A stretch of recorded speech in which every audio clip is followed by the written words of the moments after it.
Alors, je m'appelle Rodolphe Carr, je suis originaire de Haute-Savoie. J'ai fait des études à l'École polytechnique de Lausanne dans un premier temps. Après, je me suis réorienté en droit à Lyon 3. J'ai dû arrêter mes études à cause de raisons personnelles. Et donc, quand je suis rentré au pays, j'ai fait menuisier charpentier pendant quelques années.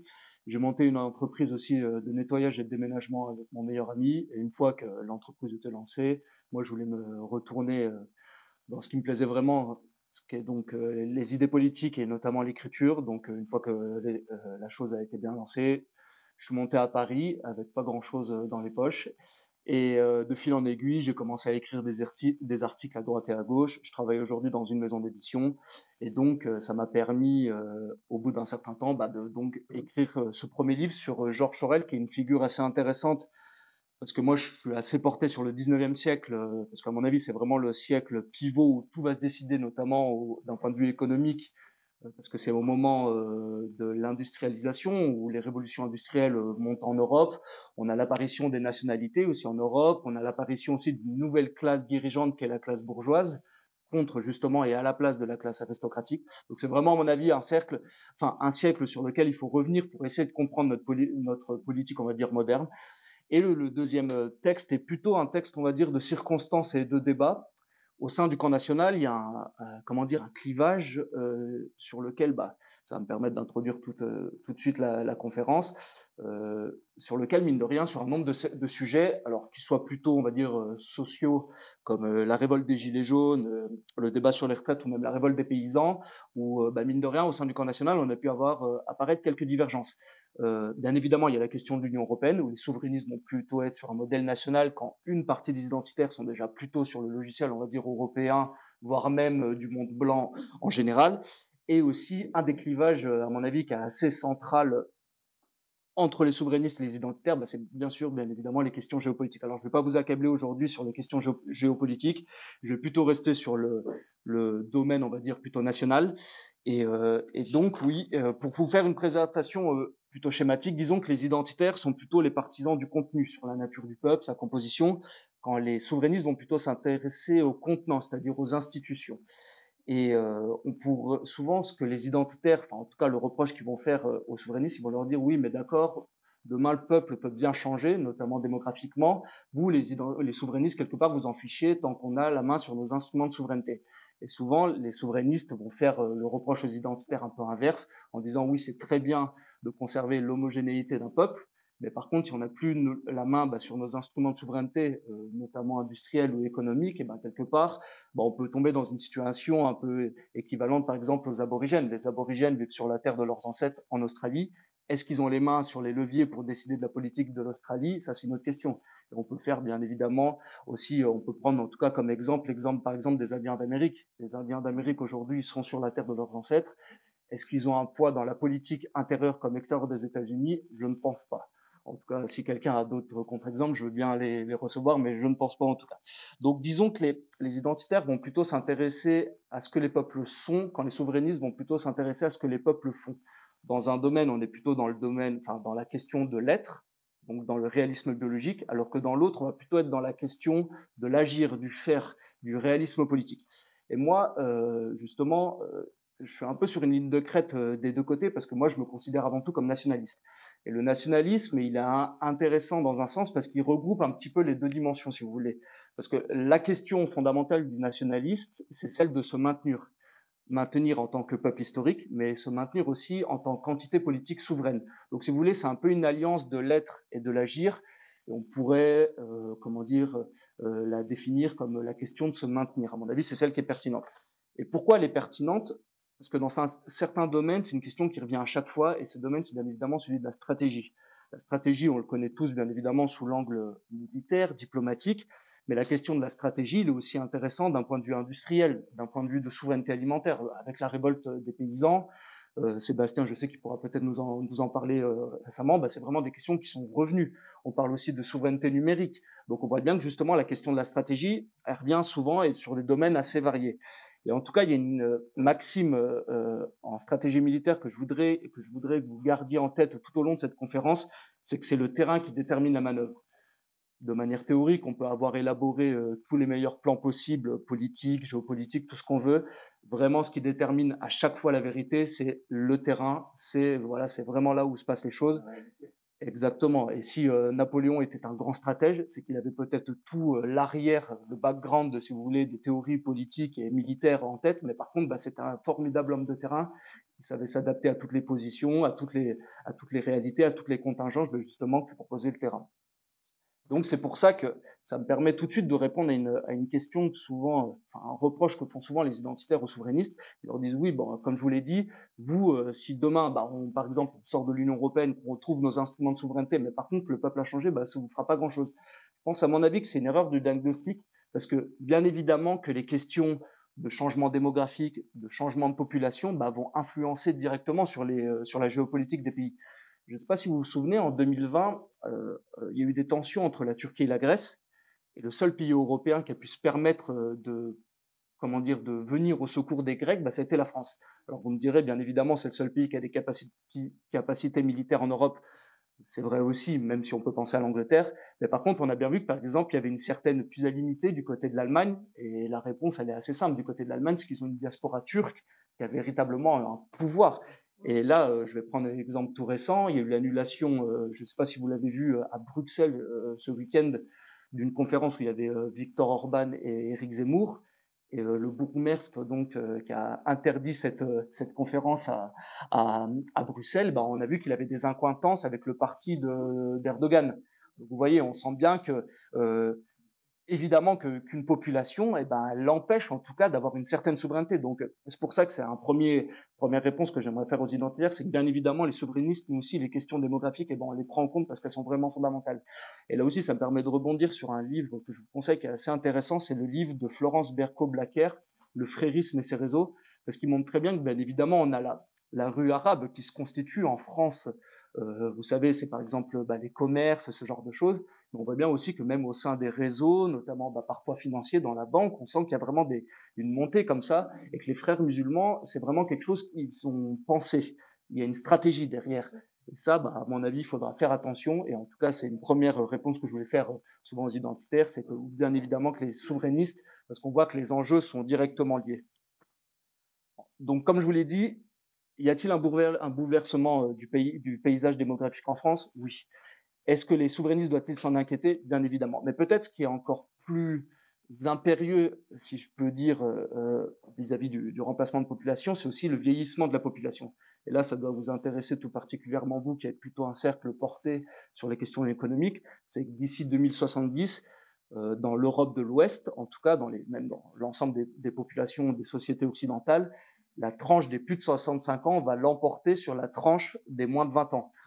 Exactement, on a donc un renversement de la pyramide des âges. Et ça, évidemment que ça va nous poser des questions, à la fois culturelles, mais aussi à la fois économiques, justement. Et ce qui est intéressant, c'est que ces questions, moi, vous allez le voir, je vais essayer d'insister sur ce point-là dans ma conférence, elles sont tout le temps liées. Le social est tout le temps lié au culturel, qui est tout le temps lié aussi au politique. On ne peut jamais penser un point de vue sans penser l'autre et ce genre de choses. Donc, comme je vous l'ai dit, on a vraiment un renversement là-dessus qui va nous poser des problèmes. Et aussi, un des problèmes, mais là, par exemple, je vais vous citer des sites, des chiffres, mais que vous devez bien évidemment avoir en tête déjà, c'est que par exemple, le lieu de naissance des parents depuis l'an 2000 en France, il a énormément changé. Là, je vais vous dire quelques chiffres. Le nombre annuel d'enfants nés sur le territoire et issus de deux parents eux-mêmes nés en France a diminué de 22% depuis 2000. Depuis 2000. En tout cas, et à contrario, le nombre de naissances issues d'au moins un parent né hors de l'Union européenne a augmenté de 40%. Et quand on est sur des chiffres avec les deux parents nés en dehors de l'Union européenne, on est à plus de 70%. Vous voyez bien que là aussi, il y a vraiment une bascule qui est en train de s'opérer. Et là, j'aimerais faire référence, à mon avis, à un article qui est assez intéressant, qui est sorti dans le Figaro tout récemment. Il a été écrit par Stephen Smith. Alors, Stephen Smith, je ne sais pas si ça vous dit quelque chose, c'est un essayiste anglais ou américain, mais plutôt anglais, il me semble, qui avait écrit un livre il y a 10 ans, anglais, voilà, exactement, qui s'appelait La ruée vers l'Europe, où il expliquait que justement, il y avait en tout cas un effondrement démographique en Europe. Et puis, par contre, les populations subsahariennes, là, il y avait une explosion. Où on avait 6, 7, 8 enfants par population, enfin par famille. Et donc, on avait vraiment un jeu de vase communicant, si vous voulez. Et donc, à mon avis, Stephen Smith, dans cet article, il montre qu'il y a vraiment, aujourd'hui, au sein des sociétés occidentales, non pas un dilemme qui va se présenter à elles, mais plutôt un trilemme. Et ce trilemme, il est composé de ces trois données qui sont encore liées, à mon avis. De un, la croissance économique avec le maintien d'un État-providence tel qu'on a pu le connaître justement au moment des Trente Glorieuses et de l'après-Seconde Guerre mondiale, le contrôle des frontières avec la régulation de l'immigration et la hausse de la natalité au détriment de l'épanouissement personnel. Alors concernant le dernier point et les politiques, on va dire, familiales, en France, j'ai envie de dire, on est au point mort.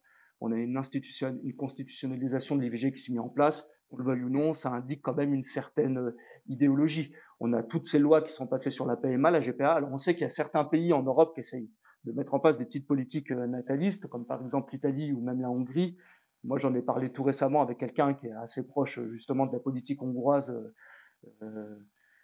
Thibaut Gibelin, pour ceux qui le connaissent, et il m'expliquait justement que même les politiques vraiment natalistes, où vraiment ils poussent les jeunes couples, il y a vraiment des aides à partir du premier, du deuxième enfant qui sont mis en place, même là on n'arrive pas à tomber sur le fameux 2,1 d'enfants par famille qui nous permet justement de reconstituer les générations. Voilà, exactement. Et là, on est vraiment en dessous. Je crois qu'on est monté à peine à 1,7, 1,8. Donc, on voit qu'on est très, très loin. Et si vous regardez les pays du sud de l'Europe, c'est une véritable catastrophe. Là aussi, je vais y revenir un peu plus tard dans la conférence.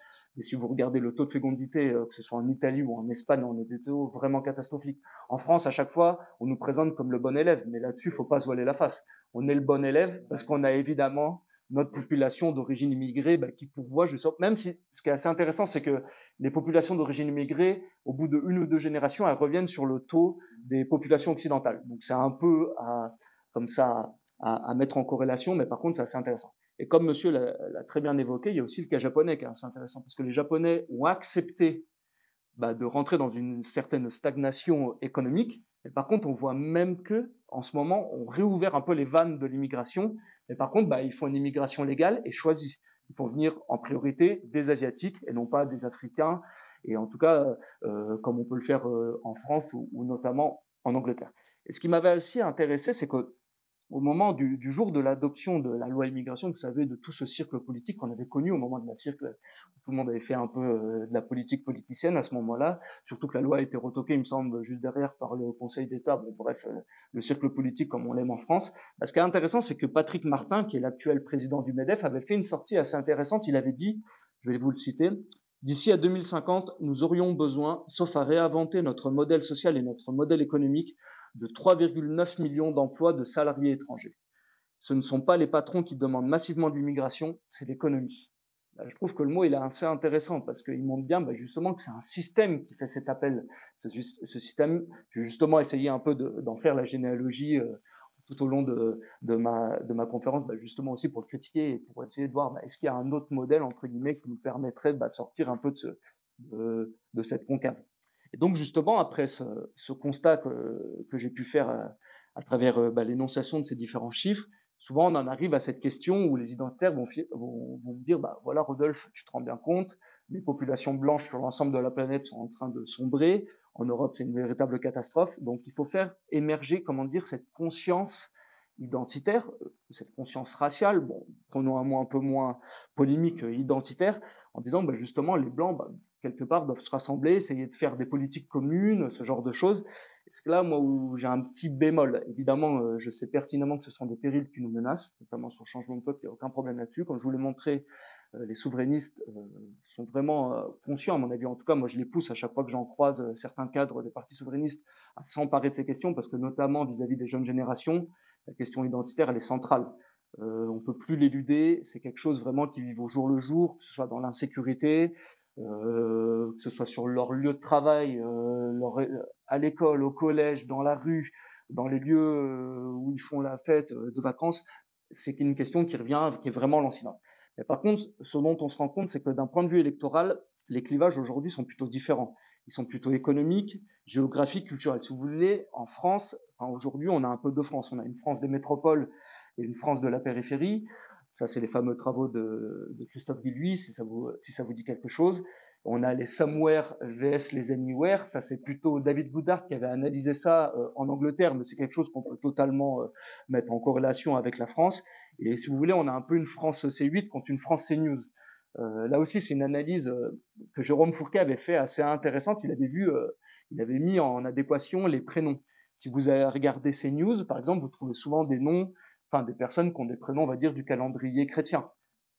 Que je sais pas, c'est souvent en plus des noms à particules ou alors des prénoms composés. Mais par contre, dès que vous basculez sur C8 et vous allez sur l'émission, par exemple, de Hanouna, là, vous tombez sur des noms américanisés. Vous savez, c'était la fameuse vague des Kevin, des Jordan, des Stacy, des... Mais ce qui est assez intéressant, c'est que c'est une analyse sociologique assez rudimentaire ou assez primaire. Mais par contre, elle nous dit quand même quelque chose. Il y a quand même deux mentalités en France là-dessus. Et on sent bien qu'en tout cas, il y a un certain clivage comme ça entre cette France périphérique et cette France justement des métropoles gagnantes de la mondialisation, comme on dit, qui est vraiment dans les flux comme ça mondiaux, et une France périphérique qui s'appauvrit de plus en plus, avec l'apparition par exemple de la drogue. On pense souvent, quand on évoque le sujet de la drogue, vous savez, on évoque souvent par exemple la cocaïne dans les milieux urbains, dans les milieux un peu mondains. Mais par exemple, si vous vous intéressez un peu à la diagonale du vide, on a une véritable catastrophe, une catastrophe sanitaire, notamment avec l'héroïne. Vous avez toute une partie de la jeune population qui a plus de travail, qui a plus de perspectives d'avenir. Et justement parce que pourquoi? Parce qu'il y a une désindustrialisation, les entreprises se sont parties, les petites villes de 10, 15, 20 000 habitants se sont appauvries. C'est une véritable catastrophe. Moi, j'ai de la famille en Lorraine. Toutes les entreprises ont fermé. À l'époque, vous saviez, en Lorraine, on avait des grandes dynasties industrielles comme les Vandel. Ils avaient un certain modèle. C'était souvent des patrons un peu paternalistes, vous saviez, qui promouvaient des écoles, ce genre de choses. Et ce qui est assez intéressant, c'est qu'on pouvait même les retrouver parfois, les ouvriers, avec les patrons à la messe le dimanche. Ils avaient vraiment une vocation comme ça sociale. C'était souvent des patrons souvent catholiques en plus, qui accompagnaient et qui avaient vraiment un souci de leurs ouvriers. On voit qu'aujourd'hui, une partie des industries qui sont parties, notamment, souvent on met le doigt sur l'Asie, mais aujourd'hui c'est même souvent en Europe de l'Est, hein, c'est souvent très proche, c'est même entre pays européens qu'il y a une certaine concurrence comme ça. On voit qu'il y a vraiment des répercussions, donc on voit que le social a aussi un impact encore, comme je l'ai déjà dit, sur le culturel. Et donc, moi, ce que j'oppose aux identitaires, c'est que ce clivage, évidemment qu'il est prégnant, mais même, j'ai envie de dire, aujourd'hui, on a eu plusieurs générations, on a eu des générations de métissage, qu'on le veuille ou non. On a une partie aussi des Français d'origine immigrée qui sont des patriotes sincères. Je pense que c'est compliqué quand même de leur faire une fin de non-recevoir juste parce qu'ils partagent pas, par exemple, notre peau ou notre même origine. Alors, bien évidemment, il ne faut pas être, si vous voulez, dans l'angélisme que peuvent avoir parfois souvent, c'est les généraux de l'armée, vous savez. Les généraux d'armée, on les fait passer sur un plateau télé, ils vont dire ouais, mais si on met un bon service militaire et qu'on leur fait se signer au son du clairon tous les matins dans le drapeau français, on va en faire des bons Français. Bon, ça c'est un peu une vue caricaturale. Je pense que le milieu militaire là-dessus, il est toujours un peu biaisé aussi. Bien évidemment qu'il y a des Français d'origine immigrée qui sont des vrais patriotes et qui donnent leur sang à la France, et bien évidemment qu'ils font partie de notre peuple, il n'y a aucun problème là-dessus. Mais par contre, de là, si vous voulez, à extrapoler ce modèle pour des milliers, voire des millions d'étrangers qui vont arriver sur des vagues successives de générations, je pense que c'est un peu être naïf, en tout cas, d'ouvrir ce modèle, et il faut penser la chose plutôt de manière politique. Ce que j'oppose, entre guillemets, aux identitaires, c'est que face à l'identitarisme blanc, il faut justement promouvoir le nationalisme blanc. Aujourd'hui, le clivage, c'est vraiment entre ceux qui sont pour la France et ceux qui sont anti-France. Parce que même d'un point de vue identitaire, vous avez toute une partie aujourd'hui des gens qui sont aussi blancs que nous ici dans ce public, qui sont des véritables traîtres, j'ai envie de dire. Il y a quelques mois, il y avait eu des manifestations contre l'AfD. L'AfD, vous savez, c'est ce parti un peu identitaire en Allemagne, et 80% des personnes dans la manifestation étaient des blancs et des Européens dessous, si je puis dire. Donc demain, si on devait mettre en place des politiques identitaires, ce ne serait pas des centaines de porteurs de valises comme on a pu avoir à une certaine période en France, notamment au moment de la guerre d'Algérie, mais peut-être des milliers, voire des millions, peut-être qui s'opposeront à nos politiques, en tout cas nationales. Donc ça aussi, comme je vous l'ai dit, c'est le terrain qui détermine la stratégie et les manœuvres. Donc il faut toujours conserver en tête ces notions, à mon avis. Et donc là, on va rentrer dans le sujet un peu épineux économique, si je puis dire, parce que là, un identitaire qui m'écouterait pourrait dire bon, d'accord, Rodolphe, il est pour l'assimilation, c'est son côté universaliste, c'est quelque chose, un reproche qui revient souvent chez les souverainistes. Mais là, j'aimerais faire une petite généalogie en revenant sur le 19e siècle, parce que comme je vous l'ai dit, je pense que c'est vraiment le siècle pivot qui va déterminer toute la politique moderne, en tout cas en Europe. Et ce qui est intéressant, c'est que cette idée d'assimilation, elle est consubstantielle à une autre idée, ou en tout cas à un autre mouvement historique qui s'est mis en place au 19e siècle, qui est celui de la colonisation. La colonisation, Pour vous le rappeler, il se met en place, enfin surtout il va s'accélérer au moment de la Troisième République. Il est appuyé par quoi? Par des réseaux d'influence, la presse, les trusts, mais aussi par des groupes de pensée comme le Grand Orient de France, par exemple, qui ont constitué, si vous voulez, un espèce de grand lobby colonial. Et à l'époque, les intellectuels qui vont être derrière ce lobby colonial, ce sont bien sûr les hommes de gauche. C'est Jules Ferry, Léon Blum, Victor Hugo. C'est la fameuse mission civilisatrice pour aller justement civiliser les peuples un peu inférieurs. Il y a un peu un racisme là-dessus, il ne faut pas se voiler la face. Mais il y a aussi des libéraux derrière. C'est Prévost Paradol, Leroy Beaulieu ou Stuart Mill, qui est un intellectuel assez connu dans le milieu libéral, qui vont se faire justement les ambassadeurs de cette aide. Et ce qui est assez intéressant, c'est qu'à l'époque, les intellectuels qui vont s'opposer à la colonisation, ce sont les intellectuels de droite. Pourquoi? Petit rappel historique, en 1871, la France a perdu la guerre contre la Prusse, on a perdu aussi l'Allemagne, on a perdu l'Alsace et la Lorraine, et si vous voulez, les penseurs nationalistes vont dire non, non, ça c'est une entreprise de diversion, vous essayez de nous faire oublier, entre guillemets, la perte de nos territoires en allant coloniser d'autres territoires. C'est la fameuse phrase de Déroulède qui est un peu sévère, j'ai perdu 2 sœurs et vous m'offrez 20 domestiques. Mais à l'époque, c'est vraiment dans cette idée-là, si vous voulez, que se met en place des idées. Et aussi, ce qui est assez intéressant, c'est qu'à l'époque, peut-être un personnage qui va aussi vous revenir en tête, c'était Hubert Lyautey. Et Hubert Lyautey, il a fait la colonisation notamment du Maroc. Et ce qui est assez intéressant, c'est qu'il va avoir une vue un peu différente de ces universalistes, de ces hommes de gauche et de ces libéraux, parce que lui, il va avoir une vision différentialiste des peuples. Et une vision différentialiste des peuples, qu'est-ce que ça veut dire? C'est avoir une vision en disant que les hommes ne sont pas tous semblables. Un homme, un Européen n'est pas un Africain n'est pas un Asiatique. Mais par contre, il n'y a aucune question de supériorité entre les races. C'est là que c'est assez intéressant. Donc la vision différentialiste, celle dont moi je me réclame, elle est ni universaliste dans le sens où tous les hommes sont semblables, mais elle n'est ni suprématiste aussi dans le sens où une race est supérieure à une autre. En fait, c'est vraiment une vision de dire chaque groupe ethnique a son propre génie, voilà, ses propres aspirations, ses propres besoins qui ne sont pas, si vous voulez, transposables d'une ethnie à une autre ou d'une race à une autre. Donc, à mon avis, c'est un point de vue assez intéressant. Et aussi, là, le point véritablement central, c'est qu'au XIXe siècle, souvent on vous rabâche en vous disant que le clivage qui se met en place à l'époque, c'est le clivage droite-gauche. À mon avis, le vrai clivage qui est vraiment fondamental en France, c'est le clivage entre les libéraux et les illibéraux. Donc là, c'est peut-être le sujet qui va être un peu provocateur, ou en tout cas qui va susciter certaines discussions ce soir. Mais ce qui est intéressant, c'est que du point de vue de l'identité, comme je vous l'ai dit, d'un côté, on a les colonialistes qui vont être plutôt du côté libéral et les différentialistes qui vont être plutôt du côté libéral. Mais d'un point de vue économique, vous avez à l'époque, au même moment, un débat entre les libre-échangistes et les protectionnistes. Du point de vue philosophique, on a les universalistes. Si vous voulez, les universalistes, c'est ceux qui vont considérer l'homme avec un grand H. C'est une conception voilà assez abstraite de l'homme contre les particularistes. Les particularistes, eux, c'est plutôt ceux qui vont considérer que l'homme, il est toujours issu d'un contexte socio-économique déterminé. Comme je vous l'ai dit, il est d'un peuple, il est d'un certain peuple, d'une certaine classe sociale, d'une certaine ethnie, et tout ça, justement, le fabrique. Et du côté politique, justement, on a les cosmopolites et les européistes, parce qu'à l'époque, au XIXe siècle, on a aussi une volonté déjà de sortir un peu du carcan des nations pour aller sur le modèle européen. C'est les fameux États-Unis d'Europe de Victor Hugo, par exemple, contre les nationalistes. Alors, comme je vous l'ai dit, d'un côté, on a les libéraux qui sont colonialistes, libre-échangistes, universalistes et cosmopolites, et de l'autre côté, les illibéraux qui seraient plutôt différentialistes, protectionnistes, particularistes et nationalistes. Alors là, je vais un peu quand même étayer parce que là, ça fait beaucoup d'informations.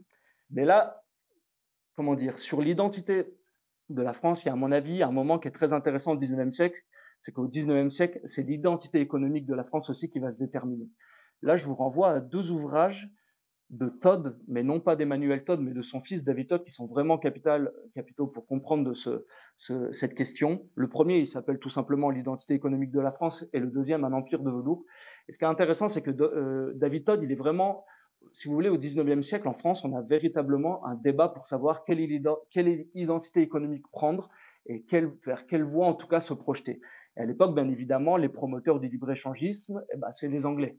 Et pourquoi cela? Parce qu'ils ont une industrie qui est en avance sur toutes les autres en France. Ils ont fait leur révolution industrielle bien avant les autres, même bien avant l'Allemagne justement, ou même la France.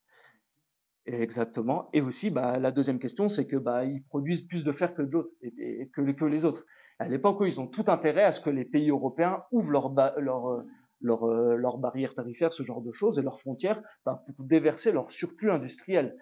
Et justement, à l'époque, en face, on a tout un courant aussi qui va se développer, qui est le mouvement protectionniste. Le mouvement protectionnisme, l'auteur véritablement capital à lire et fondamental sur la question, c'est Friedrich List. Friedrich List, son livre Le système national d'économie politique a été préfacé par Todd. Récemment, il y a eu une réédition. Donc là, on retrouve le père cette fois-ci.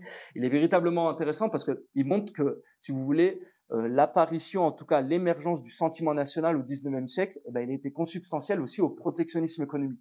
Par exemple, l'Allemagne, en 1834, elle va mettre en place, vous savez, la barrière tarifaire qui s'appelle le Zollverein.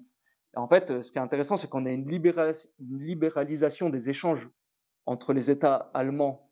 Donc là, on va abattre les tarifs douanières, mais par contre, il y a vraiment une véritable, frontière douanière qui va se mettre en place. Et vous avez ce mouvement qu'on va retrouver dans d'autres pays, comme par exemple en Italie.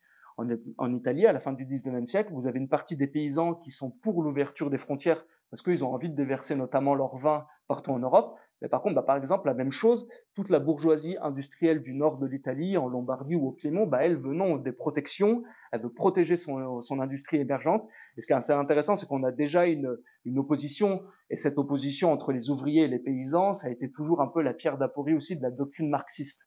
C'est là-dessus, parce qu'ils ont bien vu que, parce qu'ils pouvaient les considérer, si vous voulez, comme un même prolétariat, mais par contre, on voyait qu'il y avait des intérêts divergents entre paysans et entre ouvriers, et là-dessus, c'est une contradiction qu'ils n'ont jamais réussi à dépasser, donc peut-être que les penseurs nationaux ont réussi, à mon avis.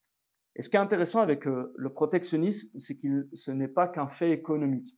Comme je vous l'ai dit, il est culturel parce que c'est une montée de l'éducation. À l'époque aussi, ce qu'il faut se rappeler, c'est qu'au XIXe siècle, l'analphabétisation, elle est encore assez répandue, notamment dans les populations paysannes.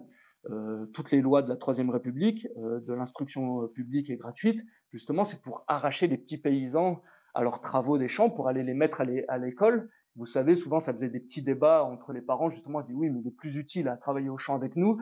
Et les instituteurs disaient non, non, il faut qu'il apprenne, en tout cas, qu'il ait une base comme ça pour se débrouiller. Et donc, comme je vous l'ai dit, il est culturel avec la montée de l'éducation, il est politique avec une montée du sentiment national. Souvent, la mise en place des mesures protectionnistes fait apparaître aussi, déjà à l'époque, on parle de Made in France et de ce genre de choses. Dans le livre de David Todd, c'est très intéressant parce qu'on a des ouvriers déjà au 19e siècle qui ont les mêmes revendications et qui vont, par exemple, détruire les produits venus d'étrangers. Et au moment des révoltes paysannes, on a bien vu, par exemple, dans le sud de la France, des vignerons où c'était plutôt des producteurs de tomates qui arrêtaient les camions espagnols ou marocains, ou en tout cas qui faisaient déverser les marchandises et qui les sabraient. Mais ce qui est intéressant, c'est que les Espagnols ont aussi fait la même chose de l'autre côté. Moi, j'ai envie de dire que c'est de bonne guerre, ça, pourquoi pas. Et aussi social, parce que comme je vous l'ai dit, c'est l'affirmation de nouvelles élites. L'aristocratie, et là ça va me permettre aussi d'introduire à la fin la conclusion de ma conférence, parce que moi je pense qu'aujourd'hui, pour qu'il y ait véritablement une bascule politique, il faut qu'il y ait un changement d'élite. Alors où sont ces élites, où les trouver, ça c'est peut-être une question, mais en tout cas à l'époque, ce qu'il faut bien comprendre aussi, c'est qu'au 19e siècle, on a l'affirmation et la montée en puissance de la bourgeoisie face à l'aristocratie. La monarchie de Juillet, le Second Empire, vous savez, c'est le baron Haussmann, c'est les grands bourgeois, les grands industriels, c'est la grande banque qui commence à avoir pignon sur rue et qui s'impose notamment en France. Et à l'époque, par exemple, vous avez cet auteur de théâtre, Labiche, qui aime beaucoup caricaturer les bourgeois parce qu'ils ont un rapport très matériel, notamment pour les dots, avec les femmes, les enfants, enfin ce genre de choses. Donc, c'est à mon avis assez intéressant. Et par contre, ce qu'a montré un économiste belge de manière fort pertinente, c'est que ce qu'on appelle notamment le paradoxe de Béroc, c'est que ce n'est pas durant les phases de libre-échange que les pays, en tout cas en Europe au XIXe siècle, ont connu leur croissance économique, mais ce sont bien plutôt dans les moments justement protectionnistes. En France, ça a été au moment du Premier Empire, au moment de la Restauration et au moment de la Belle Époque. Je ne sais pas si ça va vous remémorer quelque chose, mais par exemple, vous aviez le ministre Méline qui avait mis en place le tarif Méline, le fameux tarif Méline, qui a été mis en place en 1892, où il disait mon verre est petit, mais je bois dedans parce qu'au moins c'est mon verre. Donc là, on voyait qu'il y a vraiment une doctrine protectionniste qui s'est mise comme ça en place à cette époque. Et pourquoi je vous parle de ce sujet du protectionnisme? C'est que comme par hasard, au moment des révoltes paysannes qu'on a connues tout récemment, justement, quand on a eu des entretiens avec les paysans, le mot protectionnisme est revenu. Alors qu'avant, c'était quand même un mot assez lourd de sens, ou en tout cas qui était connoté péjorativement. Et si vous écoutiez les paysans, souvent, ils pointaient du doigt les traités de libre-échange, du libre-échangisme, et donc qui avait déjà une origine au 19e siècle.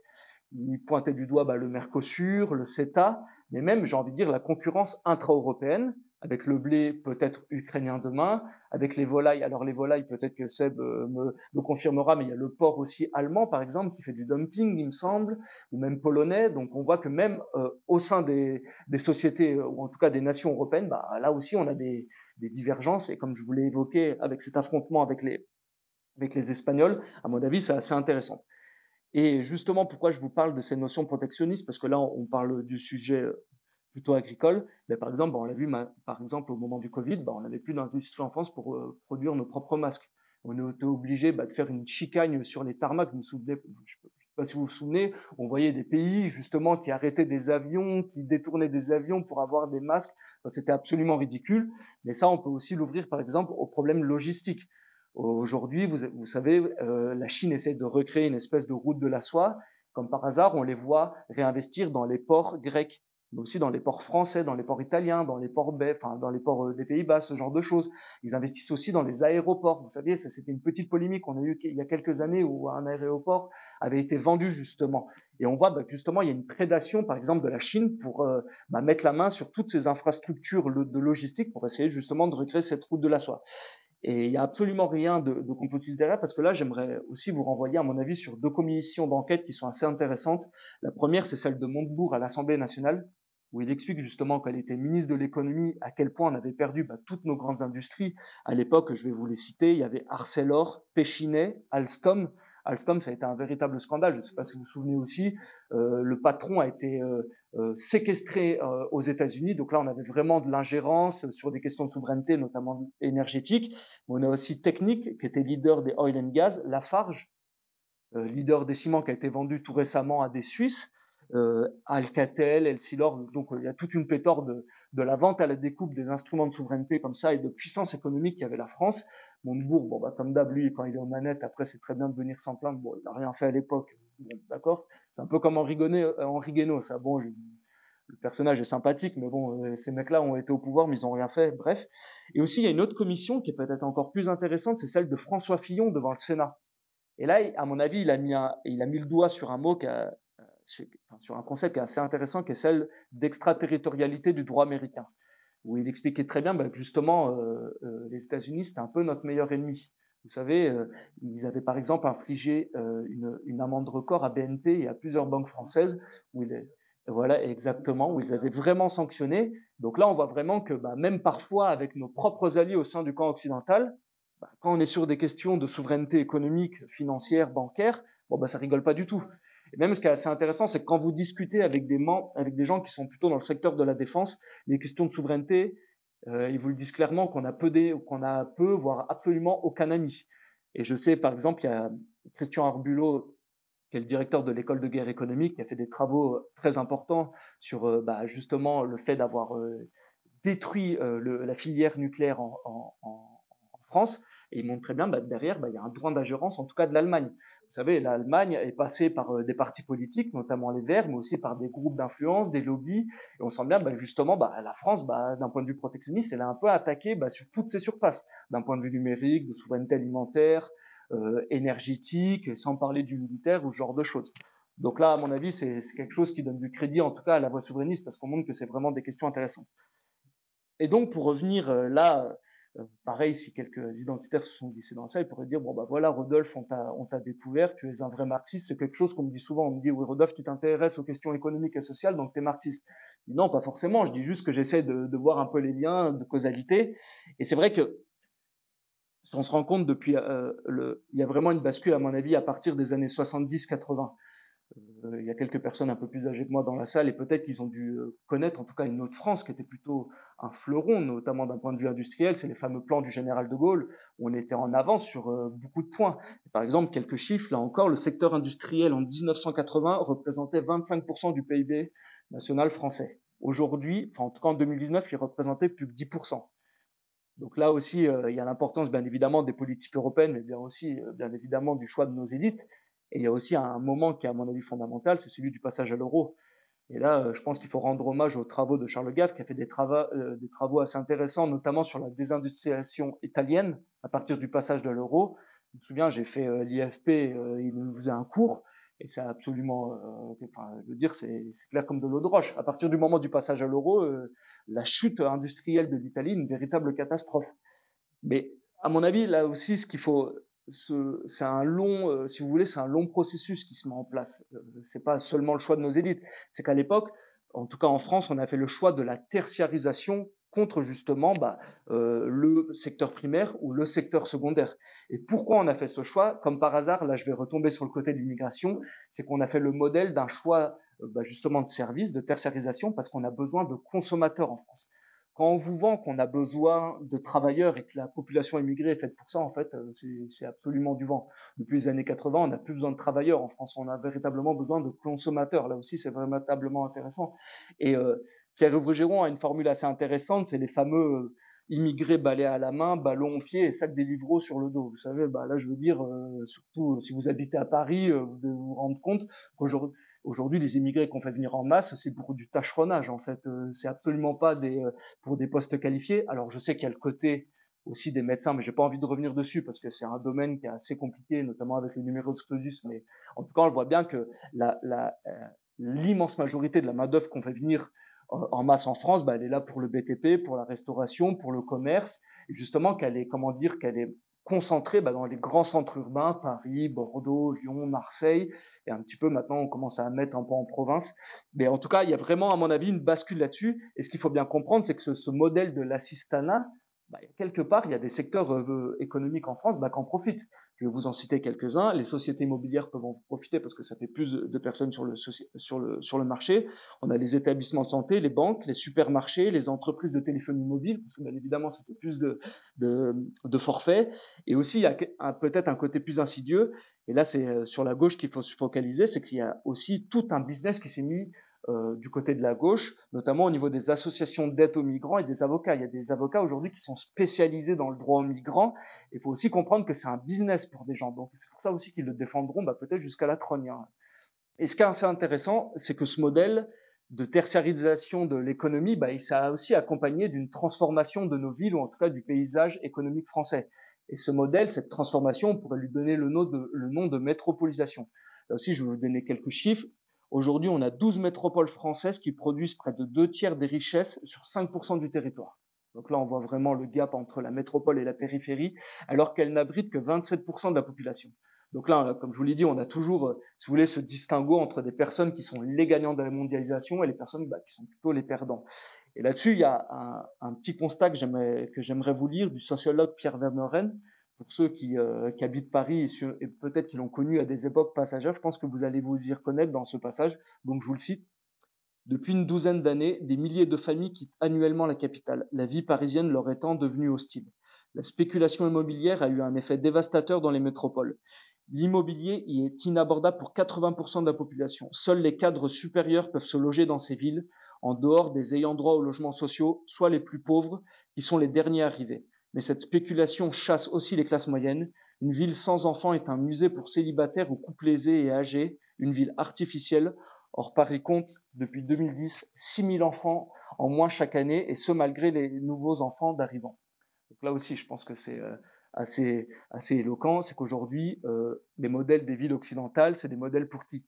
Pour vraiment les ultra riches, si je puis dire, pour les étudiants, pour les célibataires, et aussi pour les primo-arrivants, justement, qui forment, justement, comme je vous l'ai dit, ce tâcheronnage un peu, les services, c'est les fameuses nouvelles africaines, même si aujourd'hui, maintenant, elles deviennent philippines, ça a basculé aussi, il y a une petite analyse à faire là-dessus, mais c'est assez intéressant. Et bien évidemment, ce modèle, il va absolument pas pousser à la construction de familles, à avoir des enfants. Aujourd'hui, si vous voulez par exemple acheter un premier logement sur Paris, pareil, il y a eu des études qui étaient sorties, il fallait gagner en moyenne 7 000 euros par mois, enfin, il fallait que le foyer fiscal soit très supérieur, et ça vous permet pas d'avoir une maison dans laquelle vous pouvez vous projeter à avoir 3, 4, 5 enfants. C'est peut-être un ou deux, et donc on voit bien que là encore justement, la natalité, le social, l'immigration, on voit bien qu'il y a un système qui est assez cohérent justement. Ce système, à mon avis, c'est un système à tuer le peuple français, ou en tout cas qui sont contraires à ses intérêts. Et donc, comme je vous l'expliquais aussi au début de la conférence, j'avais fait ça il y a à peu près un an, un article pour Éléments, où j'avais mis en corrélation deux cartes européennes. La première carte, c'était le taux de natalité en Europe.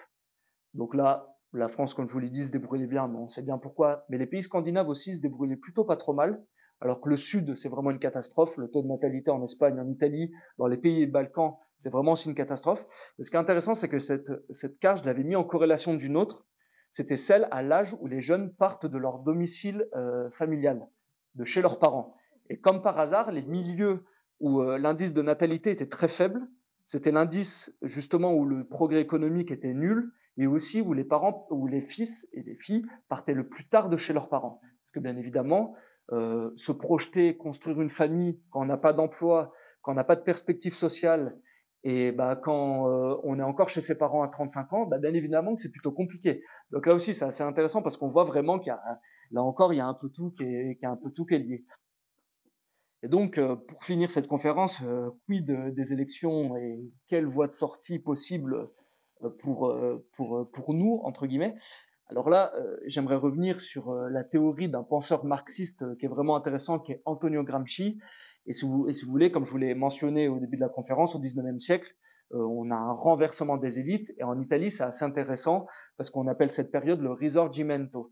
Il y a un roman que je vous conseille, qui est vraiment un roman magnifique de Lampedusa, Le Guépard, qui a donné ce film avec Alain Delon et Claudia Cardinal, donc qui avait été Palme d'Or en 1963. Pareil, c'est un film qui est vraiment magnifique avec Claudia Cardinal qui est vraiment une beauté. Enfin bon, bref, ça c'est les goûts.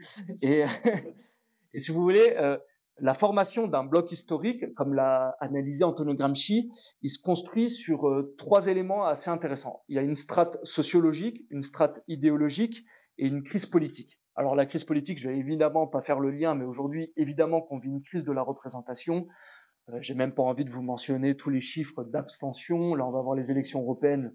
L'abstention va encore éclater, quoique, encore en France, ça remonte un petit peu. Mais si vous prenez les taux d'abstention aux élections législatives ou même présidentielles, bah, d'année en année, on voit que ça augmente, en tout cas d'élection en élection. Et donc, comme il explique Antonio Gramsci à l'époque, pour qu'on ait la constitution d'un bloc historique, il faut qu'il y ait des accords circonstanciés entre plusieurs classes. Et à l'époque, comment dire, le bloc historique qui va faire la révolution en Italie, si vous voulez, il va faire une alliance un peu bâtarde entre, bah, comme je vous l'ai dit, la classe bourgeoise et industrielle du nord de l'Italie, le Piémont, donc là, qui avait vraiment, même encore maintenant, hein, vous savez, souvent on caricature l'opposition entre les ch'tis et le sud de la France, mais l'opposition entre les Italiens du Nord et les Italiens du Sud, si vous la connaissez, c'est quelque chose. Hein. Là, on est dans un véritable racisme. Hein, pour le coup, pour eux, les Italiens du Sud, c'est des feignants, c'est vraiment. Et les Italiens du Nord, on sait qu'ils ont même des velléités un peu d'indépendance, hein, s'ils pouvaient prendre leur indépendance. Bon, bref, ça c'est propre aux Italiens et ils s'arrangeront entre eux, si je puis dire. À l'époque, comme je vous l'ai dit, donc on a cette classe bourgeoise industrielle bah, qui va, comment dire, qui va réussir à agglomérer autour d'elle les classes moyennes, mais aussi une partie des propriétaires terriens du Sud. Et donc, sur la strate sociologique, il faut qu'il y ait un bloc irradiant comme ça qui va agglomérer les autres noyaux. Donc là, c'est la bourgeoisie du Nord. Et une strate idéologique, c'est que si vous voulez, bah là, il y a eu la fameuse guerre, la bataille culturelle. C'est qu'ils ont réussi à imposer bah, leur conception du monde ou leur système de valeurs. Et c'est pour ça qu'actuellement, par exemple, le renversement qu'on peut avoir avec la mise en place d'une chaîne comme par exemple CNews est très intéressante. Même moi qui ai que 30 ans, j'ai vu une différence. Aujourd'hui, quand je rentre chez moi en Haute-Savoie, que je vais dans un PMU ou je vais dans le bar du coin, la chaîne qui est en train de tourner dans le fond, c'est CNews. Ça indique quelque chose quand même, c'est très intéressant. Hein. C'est un bruit de fond, vous savez, qui met une ambiance, qui met en place une certaine conception des valeurs. Et c'est pour ça qu'aujourd'hui, ils l'ont très bien, ils l'ont pertinemment, enfin, ils l'ont vu en tout cas les autorités. Hein. C'est pour ça qu'ils s'en prennent. On a eu l'audition de Bolloré tout récemment, et on sent qu'il y a des oppressions. Donc Pascal Praud est pris à partie. Alors, il a un côté un peu trublion, mais il fait vraiment un travail politique d'envergure. Hein. Là-dessus, il faut vraiment pas le sous-estimer, ça, à mon avis. Hein. Donc là, à mon avis, c'est assez intéressant.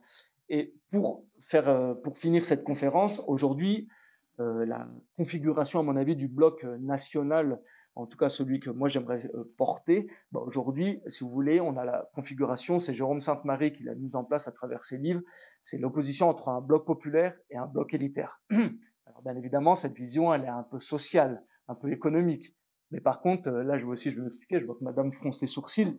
Mais si vous voulez, à partir de 2012, c'est vraiment la dernière élection, donc c'était entre Sarkozy et Hollande, vraiment sur laquelle on peut déterminer que c'est un clivage droite-gauche. À partir de 2017 et de l'élection d'Emmanuel Macron, on a une véritable bascule. Et les votes se font plus En plus, on en a discuté, notamment avec, comment dire, la couleur politique de votre père. Et c'est vrai qu'à l'époque, c'était souvent ça. C'est le fameux film, par exemple aussi de Fernandel, vous savez, entre le maire et l'instituteur. Enfin, à l'époque, le clivage droite-gauche, moi, même mon père, c'est quelque chose qui revenait souvent. Mais ce qu'on s'est rendu compte, c'est qu'à partir de 2017, le clivage, il va être plutôt être en termes de niveau de diplôme, en termes de lieu d'habitation, métropole, périphérique, en termes de revenus ou même de catégories socio-professionnelles. Là, quelques chiffres pour vous montrer la chose. Au second tour des élections présidentielles, 70% des cadres ont voté pour Emmanuel Macron. Alors qu'à contrario, 70% des ouvriers ont voté pour Marine Le Pen. Et 58% des employés ont voté pour Marine Le Pen. Et au second tour des élections présidentielles, Marine Le Pen l'a emporté dans plus de communes qu'Emmanuel Macron. C'est intéressant, ça. Elle a gagné à peu près 20 000 communes, alors qu'Emmanuel Macron a remporté le reste. En France, il y a à peu près 36 000 communes, même si c'est un peu réduit maintenant, c'est plutôt à 35 ou voire 30, même 34. Donc c'est quand même des chiffres qui doivent, enfin, en tout cas, nous interloquer. Il se passe quand même quelque chose. Et bien évidemment, la difficulté, à mon avis, du bloc populaire, bah, c'est la conscience d'être de ce bloc populaire. Quelqu'un qui est de la classe supérieure, qui vote Macron, qui sait qu'il appartient à ce bloc élitaire, il le sait pertinemment. Il sait très bien où il est, il sait très bien pour qui il vote, il sait très bien contre qui il vote. Alors vous savez, souvent les gens ont du mal à, comment dire, à se dire des classes populaires, parce qu'on n'a pas envie de rentrer dans la victimisation. Souvent on dit, ah, vous savez, moi je fais partie des classes moyennes, ce genre de choses, alors qu'on l'a vu d'un point de vue sociologique et économique, la différence entre les classes moyennes supérieures et les classes moyennes inférieures, elle est énorme d'un point de vue patrimonial, d'un point de vue de revenus, de catégories socio-professionnelles, c'est véritablement un gouffre hein, pour le coup.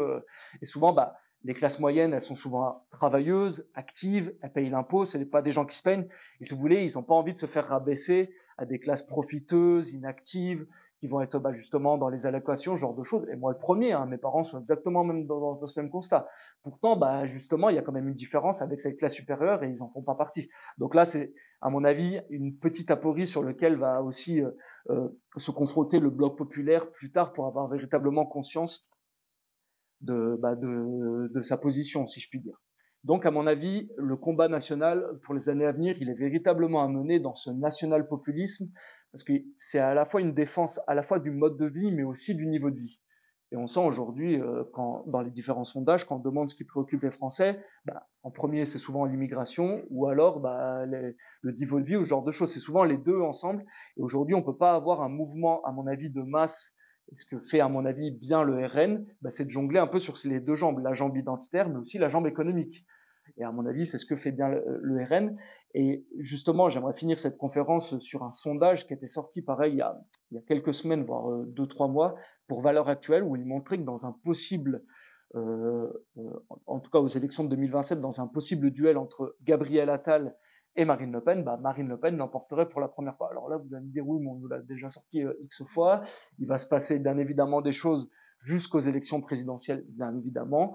Mais par contre, c'est assez intéressant parce que ça montre bien que, bah, qu'aujourd'hui, le RN s'inscrit quand même dans un parti de gouvernement et que ça devient, bah, mine de rien, un fait social qui commence à être considéré par le plus grand nombre. Donc, si vous voulez, il se passe quand même des choses. Et ce qui est d'autant plus intéressant, à mon avis, sur le RN, c'est que le RN, bah, justement, ne se laisse pas réduire à une candidature de droite. Elle n'est plus anti-système, mais alter-système. C'est qu'elle va proposer autre chose. Et notamment, elle est plutôt portée bah, sur les questions de souveraineté, de protectionnisme, de retour à la nation contre l'Union européenne. Donc, à mon avis, c'est des clivages qui sont intéressants parce que, à contrario, l'électorat de Macron, on voit qu'il est plutôt libre-échangiste, libéral, alors peut-être au mauvais sens du terme pour certains, mais en tout cas qu'il est plutôt européiste, multiculturaliste, alors que Marine Le Pen, bien évidemment, si vous voulez, ce qui est assez intéressant, c'est qu'on a vraiment un jeu de miroir, en tout cas, qui se met en place entre, d'un côté, ce bloc élitaire pro-Macron et ce bloc populaire plutôt pro-Marine, bien évidemment. Et aussi, peut-être la dernière chose qui est assez intéressante, c'est que, si vous voulez, il y avait toujours eu un certain plafond de verre, notamment au niveau des cadres, pour voter Marine Le Pen. Mais là, on le voit, par exemple, aux élections européennes, il y a une petite bascule, ou en tout cas une prémisse de bascule, avec Jordan Bardella, qui est en tout cas une figure qui passe, à mon avis, mieux dans un certain électorat, notamment un peu CSP+, même si je sais pertinemment qu'il y aura toujours cette répulsion à voter pour les partis du camp national, notamment comme le Rassemblement national. Et de rien, peut-être que ça nous augure une perspective assez intéressante, parce que là, moi où je suis absolument pas sur le modèle, on pourrait dire, de lutte des classes ou marxiste, c'est que je sais pertinemment que demain, on aura besoin d'une bourgeoisie patriote pour l'emporter. Alors, comme je vous l'ai dit, je pense que le noyau irradiant du bloc historique est en train de se constituer en France. il est autour de ces classes populaires et de ces classes moyennes déclassées. Même ce qui est assez intéressant, c'est qu'on a même une petite partie de la bourgeoisie qui commence aussi aujourd'hui à ressentir que son niveau de vie commence un peu à se rétracter. Par exemple, c'est tout bête, mais un médecin, il y a 30 ans, il pouvait acheter son appartement dans les beaux quartiers de Paris. Aujourd'hui, mine de rien, même si son fils est médecin, il se rend compte qu'il peut plus trop s'installer ici, que peut-être les vacances se feront de manière un peu moins dispendieuse. Donc on sent que même eux, si vous voulez, la petite bourgeoisie n'a pas les moyens, parce qu'un milliardaire ou un millionnaire, quelque part, l'inflation, ce genre de choses, il le ressent pas véritablement, il payera un peu plus cher, mais c'est des pécadilles. Et par contre, les gens, la petite bourgeoisie, mine de rien, se rend compte que son niveau de vie petit à petit commence à descendre. Donc là, à mon avis, ça pourra peut-être augurer, parce que comme je vous l'ai dit, il faut un accord circonstancié. On peut absolument pas se concentrer que sur les classes populaires. Et il faudra justement qu'il y ait cette alliance de classes. Donc voilà, j'aimerais finir là-dessus.